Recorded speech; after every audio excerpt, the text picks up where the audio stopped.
দর্শক সবাইকে আমন্ত্রণ দুপুরের বাংলাদেশে। শুরুতেই জানিয়ে দিব শিরোনামগুলো।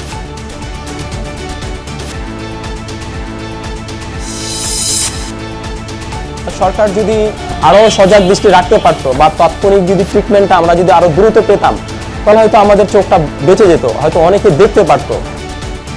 দুর্বিষহ জীবন কাটছে জুলাই অভ্যুত্থানে দৃষ্টি হারানো অনেকের, গুরুতর আহতদের বিদেশ পাঠানোর দাবি।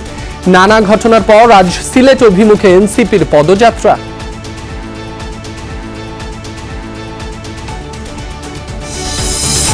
ভোল পাল্টে সবাই এখন জুলাই যোদ্ধা, মন্তব্য মির্জা ফখরুলের। অতীতের মতোই চলছে ঘুষ দুর্নীতি, নামধারীরাই বেশি অপকর্মে লিপ্ত।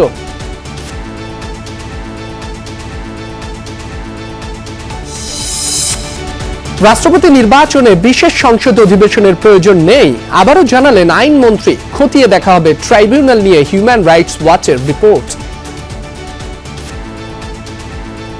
একজন ফাঁসির আসামি হলেও সে যদি বাংলাদেশের নাগরিক হয়, বাংলাদেশের আইনের প্রতি শ্রদ্ধা দেখে বাংলাদেশে এসে সারেন্ডার করতে চায়, সেখানে হয়তো তার সারেন্ডারের আগেই অ্যারেস্ট হবে।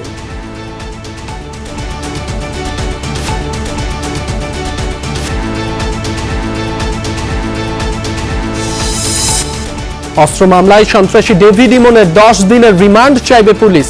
অত্যন্ত ধুরন্ধর চক্রটির নেটওয়ার্ক শনাক্তে তদন্ত চলমান। উপজেলা পর্যায়ে 10টি করে ডায়ালাইসিস মেশিন দিচ্ছে সরকার। চালু হচ্ছে ফিজিওথেরাপি, জানালেন স্বাস্থ্যমন্ত্রী। চিকিৎসকদের সহযোগিতা কামনা। সকল মানুষের জন্য স্বাস্থ্য সেবা আমাদের নিশ্চিত করার শপথ। এই সরকারের ঘোষণা, সকল মানুষের জন্য স্বাস্থ্য সেবা প্রদান। খেলাপি ঋণ ব্যবস্থাপনায় সরকারের নতুন উদ্যোগ, অ্যাসেট ম্যানেজমেন্ট কোম্পানিতে হবে ঋণ কেনা বেচা। কেন্দ্রীয় ব্যাংক ইতিবাচক বললেও সংশয় বিশ্লেষকদের।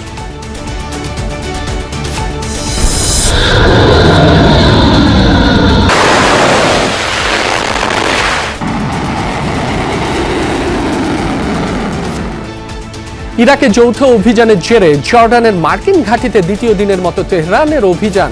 6 দিন বিরতির পর ইরানি ভূখণ্ডে চলছে যুক্তরাষ্ট্রের হামলা।